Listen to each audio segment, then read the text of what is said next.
Good afternoon, my name is Lazar Azdejkovic from University of Patras, and today I will talk about durability assessment of alkali-activated textile reinforced mortar consisting of geopolymer matrix and basalt fiber textile.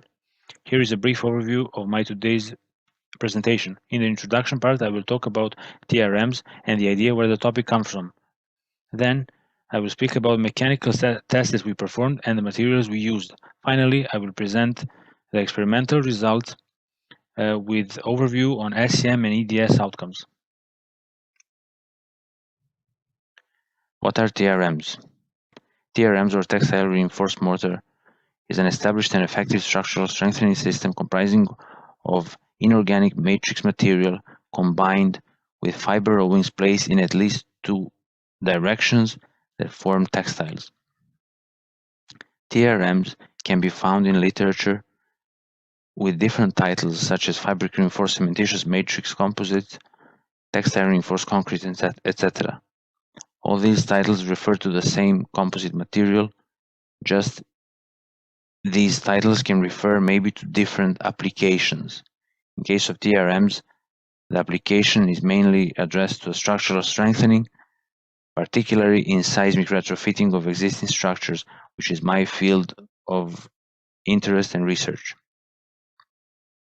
These are some of the matrix materials and textile materials that combined together form a textile reinforced mortar. Where does the topic come from? During the previous year, at Structural Materials Laboratory of the University of Patras, a wider experimental campaign was performed, which included testing of unreinforced masonry walls strengthened with alkali-activated textile reinforced mortars. These walls were tested under cyclic loading. However, basalt fibers that were used as reinforcement of TRMs sustained premature failure during the test. This was addressed mainly to the severe alkaline environment of the geopolymer mortar that textile was embedded in. In order to tackle the problem, direct tensile tests of basalt textiles were carried out in case of control specimens, while the tensile tests of TRM coupons were performed over a time span of 150 days. Single-layer basalt textile was embedded in 9 mm thick geopolymer coupon. For characterization of mortar, flexural and compressive tests were carried out over a time span of 90 days. Materials. Activator materials that were used are potassium hydroxide pellets and potassium silicate solution. While metakaolin metasar 501, a commercial product by Imeris, and ladle furnace slag, a byproduct obtained from Iphoros, were used as precursor materials. Here, on the right side of the slide, we can see the particle size distribution of these two precursors. For aggregates, a standard siliceous sand from 0 to 2 millimeters in size was used with the addition of 5% of marble filler that was used only for enhancing the rheological properties of mortar in fresh state. XRF analysis provided a chemical composition of precursor powders. As we see here, ladle furnace slag has high quantity of calcium oxide and it is very scarce in alumina, which makes metakaolin the main source of alumina in our mortar mix. So this is a mortar mix design composition, and we can see here that metakaolin to ladle furnace slag ratio was 2 to 1 in weight, while the total aggregate to total precursor ratio was 1.7. Also, it can be seen that activators have a high quantity in this mix. Chemical composition of the mortar. Since the metakaolin was the main source of alumina, ratios that we can see here are kept similar to those found in literature in which metakaolin was the only precursor material. Activator was kept low in order to avoid stickiness. Chemical composition, of course, could be better, but okay, optimization took place later. The mortar mixing procedure was done very typical for all these type of materials, so I won't spend time on that. Basalt fibers that were used are coated basalt that were 350 grams per square meter in weight, equally distributed in two directions, with a rowing spacing of 25 millimeters in both directions. Now we move on to experimental results. First of all, I would like to talk a little bit about geopolymer mortar. Here there is an SEM image of the geopolymer mortar in which we can see that the paste is formed by mixing of metakaolin particles with activators, forming a cache gel structure. So this setting was extremely fast due to high reactivity of metakaolin and high concentration of activators, and therefore the islands of unreacted ladle furnace slag stayed, and there here these white particles.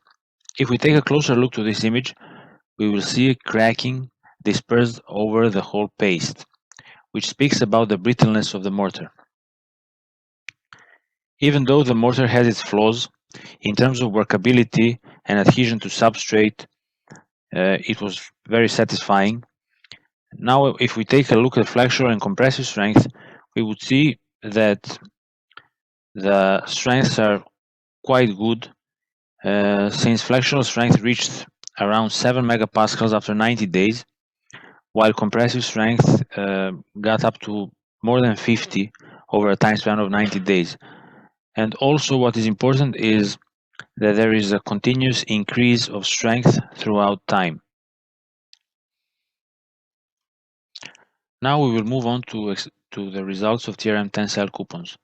If we take a look at the results of TRM coupons tested after 7, 14, 28, 90, and 150 days, we would see that the load of failure is not very dispersed among all these specimens. However, this cannot be said for the deformation capacity. The deformation capacity decreases throughout the time span, as we can see here. Here, in the control specimens testing results, we can notice that the strength of bare basalt textile that was not exposed to any alkalis is significantly higher than any of the TRM specimen tensile strength.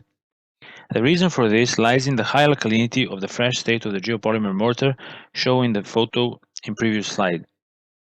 Here we can see photographs of decolorization of basalt fibers that were embedded in geopolymer mortar. This photo was taken after the tensile coupon tests were performed. This is just an overview of tensile testing results. As we can see in the plot strength versus age, more than 50% of drop in strength occurred only after 7 days of curing of TRM specimens. While further on, the strength remained more or less stable. However, on the other hand, on the deformation capacity versus age graph, we can see that the deformation capacity decrease happens more gradually throughout time span, but it has a continuous trend of drop.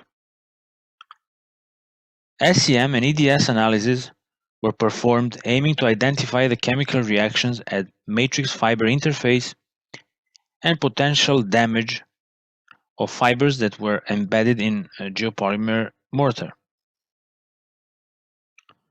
Unfortunately, due to COVID-19 restrictions, we were not allowed to visit the laboratory of electron microscopy and microanalysis of University of Patras. So, I've tried to manage things remotely during the last few months, and I have to admit that I was not very successful, since I'm not very happy with the output that I received. Among many SEM images, I picked only 2 that are presentable, and this one is very interesting because I believe that this is a cross-section of basalt fiber with this area here that is very much darker than surrounding mortar paste, and for sure that some chemical reaction happened in this area, but unfortunately EDS was not taken from this region. On the right photo, we can see that there is a alkaline corrosion on top of the basalt fibers, and fortunately EDS was taken from this area here, and in the plot that we see here, a comparison between unexposed textile that was not in contact to any alkalis and the TRM that was 150 days of age were presented. So as we can see here, the weight drop of silicon and aluminum is very high, while the increase of calcium is extremely high in the case of this area here compared to the control specimens. Conclusions. Geopolymer mortar is mainly defined by cash gel structure with a low amount of calcium involved in its forming, leaving the larger particles of ladle furnace slag unreacted. While the mortar is very brittle, patterned with microcracks that testify fast forming of the network due to high concentration of activators and high reactivity of the metakaolin. It is known that the mechanical interaction between matrix and textiles can result in lower strength compared to the outcomes of direct tensile tests of textile up to some extent.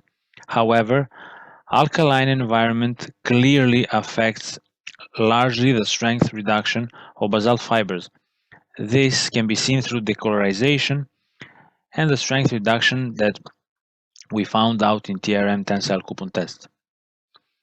Preliminary results obtained by SEM and EDS analysis are insufficient and need to be verified with additional analysis, aiming for the interpretation of the chemical interaction between fibers and the matrix. So for the further steps, SEM and EDS analysis will definitely be done again in a much more controlled manner after lifting the restriction measures imposed due to pandemic. This is all for today. Thank you for your attention.